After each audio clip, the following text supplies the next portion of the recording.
یوں سناٹا تھا جیسے اس مکان میں رہنے والے افراد کہیں چھٹیوں پر دور چلے گئے ہوں۔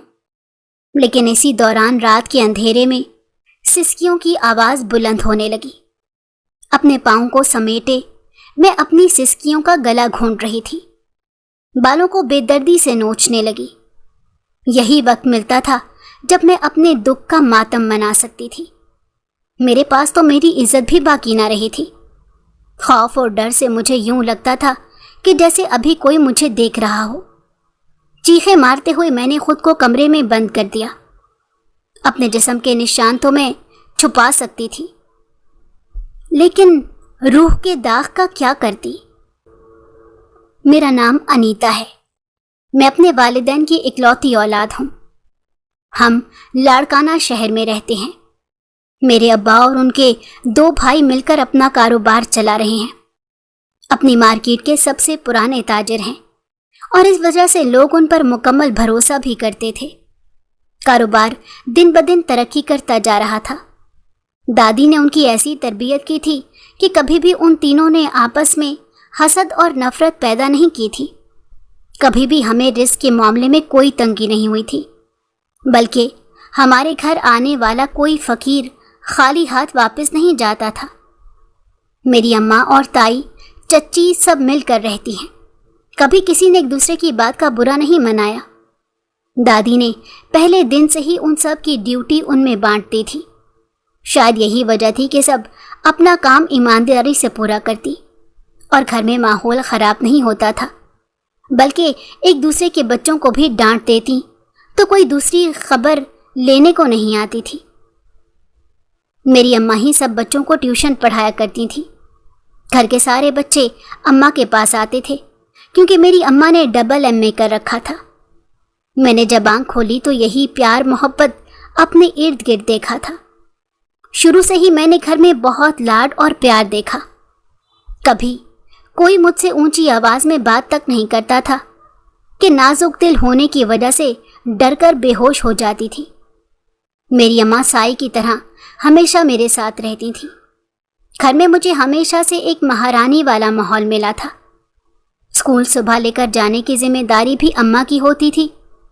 واپسی پر میرے کاندھوں پر بستہ ہونے کے بجائے وہ بستہ میرے ابا اٹھایا کرتے تھے۔ ذرا سا بخار ہوتا تو گھر کو سر پر اٹھا لیتی تھی۔ اپنے گھر میں سب کی لاڈلی تھی۔ میرے تایا کے 2 بیٹے تھے اور میرے چچا کے بھی 3 بیٹے تھے۔ یوں پورے خاندان میں اکلوتی بیٹی میں ہی تھی۔ اسی وجہ سے تایا اور چچا سے بھی خوب پیار بٹورا کرتی تھی۔ ہر مہینے ابا میرے اوپر سے کالا دیسی مرغا وار کر صدقہ دیا کرتے تھے۔ میری چھوٹی چھوٹی چیزوں پر دونوں پریشان ہو جاتے تھے۔ اکیلا ہونے کے باوجود بھی مجھے گھر میں کبھی اکیلا پن محسوس نہیں ہوا، کیونکہ تایا اور چچا کے بچے بھی مجھے اپنی بہن ہی سمجھتے تھے۔ ہمیشہ سے میرا بہت خیال رکھتے آئے تھے۔ ہم جوائنٹ فیملی سسٹم میں ضرور رہتے تھے، لیکن روایتی گھروں کی طرح کبھی ہم میں لڑائی نہیں ہوئی تھی۔ مجھے کبھی بھی اکیلے رہنے کی عادت نہیں تھی، کیونکہ اتنے بڑے ماحول میں رہتے ہوئے گھر میں ہمیشہ سے شور ہنگامہ مچا رہتا۔ میری ضد پوری کرنے کے چکر میں کئی بار چچا اور تایا زاد بھائی گھر میں مار کھا لیا کرتے تھے۔ کبھی بھی میری بات سے کسی نے انکار نہیں کیا تھا۔ ہمیشہ سے اچھے کپڑے پہننے کو ملتے، میری سالگرہ پر ڈھیروں تحائف ہو جاتے تھے۔ گھر کا ہر بندہ میرے لیے تحفہ لے کر آتا۔ آفس سے آنے کے بعد ابا جتنے بھی تھکے ہوئے ہوں، لیکن میرے ساتھ کھیلنا اور باتیں کرنا نہیں بھولتے تھے۔ اگر اماں غلطی سے مجھے ڈانٹ دیتی تو میں رو کر گھر سر پر اٹھا لیتی تھی اور ابا سے خوب شکایت لگایا کرتی تھی کہ اماں نے آج مجھے سب کے سامنے ڈانٹا ہے۔ وہ کہتے تھے میری بیٹی کو کچھ مت کہا کرو۔ سب کا پیار بٹورتے بٹورتے کب میں خود پسند ہو گئی۔ مجھے لگتا تھا کہ کوئی مجھے انکار نہیں کر سکتا۔ اوپر سے لوگ میرے حسن اور خوبصورتی کی تعریف بھی کیا کرتے تھے۔ اس کا مجھے خود اندازہ نہیں تھا۔ اپنی اماں کی طرح میں بہت خوبصورت تھی۔ میری اماں پٹھان قبیلے سے تعلق رکھتی تھیں۔